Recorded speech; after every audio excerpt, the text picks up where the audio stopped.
श्रीमद् भागवत गीता तीसरे अध्याय का महात्म्य। श्री नारायण जी बोले, हे लक्ष्मी, एक शूद्र अकेले ही वन में रहता था। अनर्थों से उसने बहुत सा द्रव्य इकट्ठा किया। किसी कारण से वह द्रव्य जाता रहा। अब वह शूद्र बहुत चिंतित रहने लगा। किसी से पूछता कि ऐसा कोई अंजन बताओ जिसे नेत्रों में डालकर पृथ्वी का पदार्थ निकाल लूँ।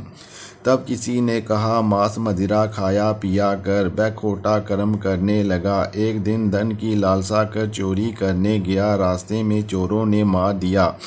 तदंतर उसने प्रेत की योनि पाई। उस प्रेत योनि में उसे बड़ा दुख हुआ। एक बट के वृक्ष पर रात दिन चिल्लाया करता कि ऐसा कोई अंजन है जो मुझे इस अधम देह से छुड़ावे।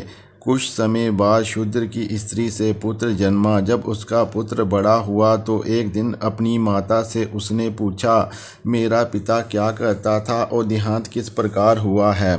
तब उसकी माता ने कहा, बेटा, तेरे पिता के पास धन बहुत था, वह सब यूं ही जाता रहा। एक दिन धन की लालसा से चोरी करने गया, परंतु मार्ग में चोरों ने उसे मार डाला। तब उसने कहा, हे माता, उसकी गति कराई थी।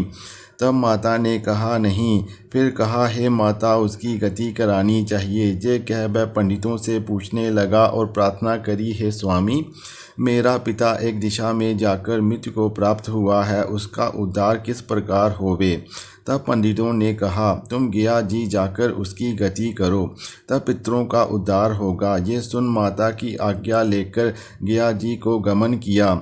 प्रयागराज का दर्शन स्नान करके फिर आगे को चला। रास्ते में एक वृक्ष के नीचे बैठा। वहाँ उसको बड़ा दुख हुआ। ये वही वृक्ष वही था जहाँ उसका पिता प्रेत की योनि को प्राप्त हुआ था।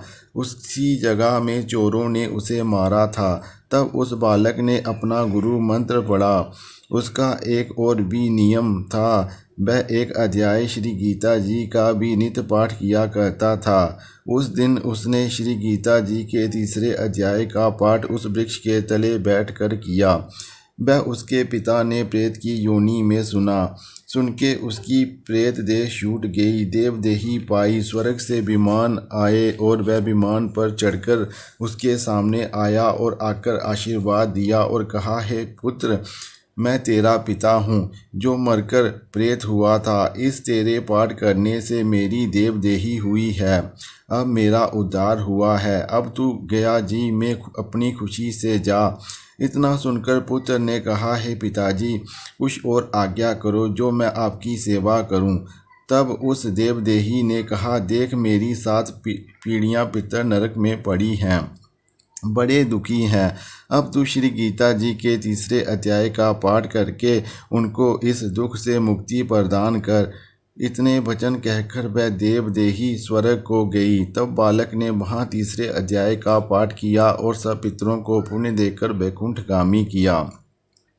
जो प्राणी श्री गीता जी का पाठ करे या श्रवण करे, उसका फल कहाँ तक कहें कहने में नहीं आ सकता। तब नारायण जी ने कहा, हे लक्ष्मी, ये तीसरे अध्याय का जो फल मैंने तुम्हारे लिए कहा है सो तुमने सुना है।